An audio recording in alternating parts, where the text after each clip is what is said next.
આજે રાજપીપળા કલેક્ટર કચેરી ખાતે પ્રભારી મંત્રી ભીખુભાઈ પરમારની અધ્યક્ષતામાં નર્મદા જિલ્લાના ગુજરાત પેટર્ન યોજના અંગે જિલ્લા કક્ષાની મીટિંગ યોજાઈ હતી। આ યોજાયેલી જિલ્લા કક્ષાની મીટિંગ બાદ ચેતર વસાવાએ પ્રભારી મંત્રી ભીખુભાઈ પરમાર પર કરેલા ગંભીર આક્ષેપો સાંભળો ચેતરભાઈ વસાવા શું કહે છે। કલેક્ટર કચેરી નર્મદા ખાતે પ્રભારી મંત્રી શ્રી ભીખુભાઈ પરમાર જીની અધ્યક્ષતામાં નર્મદા જિલ્લાના ગુજરાત પેટર્ન યોજનાની જિલ્લા કક્ષાની આયોજનની મીટિંગ હતી। ત્યારે નર્મદા જિલ્લામાં આદિવાસીઓના વિકાસ માટે ગુજરાત પેટર્ન યોજના અંતર્ગત 60 કરોડ રૂપિયા આવેલા છે। ત્યારે એ યોજનામાં અગાઉ અમારે ડેડિયાપાડા ખાતે મીટિંગ થઈ હતી, એમાં 17 કરોડ રૂપિયા ડેડિયાપાડાના છે અને 11 કરોડ રૂપિયા સાગબારાના છે।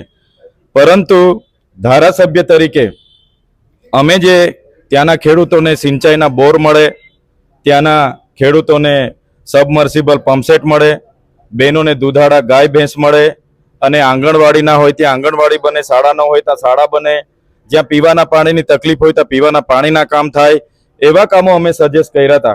પરંતુ પ્રભારી મંત્રી શ્રી ભીખુભાઈ પરમારે વડોદરા, અમદાવાદ અને સુરતની કેટલીક એજન્સીઓને સાથે રાખીને ડેડિયાપાડામાં 17 કરોડમાંથી 15 કરોડ જેટલું આયોજન બારોબાર એમણે કરી દીધું છે। એ જ પ્રકારે સાગબારામાં 11 કરોડમાંથી 8 થી 9 કરોડનું આયોજન ભીખુભાઈ પરમારે કરેલું છે। તો ડેડિયાપાડા અને સાગબારાની જનતાએ ધારાસભ્ય તરીકે મને મત આપ્યા છે, સાંસદ સભ્ય તરીકે મનસુખભાઈને મત આપ્યા છે અને અમે બધા ત્યાં ગામડાઓમાં ફરીએ છીએ ત્યારે લોકોની રજૂઆતો અમને મળે છે। ત્યાંના લોકો કોઈ કામ પડે તો ભીખુસિંહ પરમાર જે પ્રભારી મંત્રી છે એમના મોડાસા મળવા જવાના નથી અને આ યોજનામાં કોઈ પણ પ્રભારી મંત્રીએ આયોજન કરવાનું નથી, માત્ર એમણે સંકલન કરીને સરકાર સાથે રહીને સુચારું આયોજન કરવા માટે એમને અધ્યક્ષ બનાવવામાં આવે છે। છતાં ભીખુસિંહ પરમારે 60 કરોડમાંથી લગભગ 45 થી 50 કરોડનું આયોજન કરીને નર્મદા જિલ્લાની આદિવાસી પ્રજા સાથે અન્યાય કર્યો છે। જે પ્રકારે ગુજરાત સરકારમાં જ્યારે નરેન્દ્રભાઈ મોદી મુખ્યમંત્રી હતા ત્યારે વનબંધુ કલ્યાણ યોજના અમલમાં મૂકી હતી, એમાં આજ દિન સુધી 1 લાખ કરોડનું આદિવાસીઓના વિકાસ માટેના બજેટ ફાળવવામાં આવ્યા છે। પણ આવા જ પ્રભારી મંત્રીઓ, આવા જ ડિસેકના અધિકારીઓ, ટ્રાઇબલના અધિકારીઓ આ આદિવાસીના હકના બજેટ ચાઉ કરી જાય છે, પોતાના ઘરે સગે વગે કરે છે, જેના કારણે બાળકો આજે કુપોષણથી પીડાય છે। નર્મદા જિલ્લામાં 12,332 બાળકો અતિ કુપોષણથી પીડાય છે, સિકલ સેલથી પીડાય છે।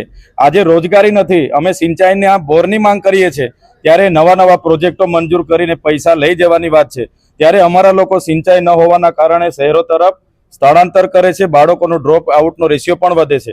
ત્યારે ભીખુસિંહ પરમાર દ્વારા એજન્સીઓની સાથે રાખીને જે 60 કરોડનું આયોજન હતું એમાં મોટે ભાગેનું આયોજન એમના દ્વારા કરવામાં આવ્યું છે, જેને હું વિરોધ કરું છું। જો આવનારા દિવસોમાં આમાં સુધારો નહીં કરવામાં આવે, અમારા લોકોના પીવાના પાણીના, રોડ રસ્તાના, આંગણવાડીના, શાળાના ઓરડા, ખેતીવાડીના બોર અને પશુપાલન માટેના ગાય ભેંસ મંજૂર નહીં કરવામાં આવશે તો આવનારા દિવસોમાં અમે અમારા વિસ્તારના લોકોને સાથે રાખીને ભીખુસિંહ પરમાર જે પ્રભારી મંત્રી છે એમની સામે, અધિકારીઓ સામે અમે આવનારા દિવસોમાં ગાંધી ચિંધ્યા માર્ગે આંદોલન કરીશું।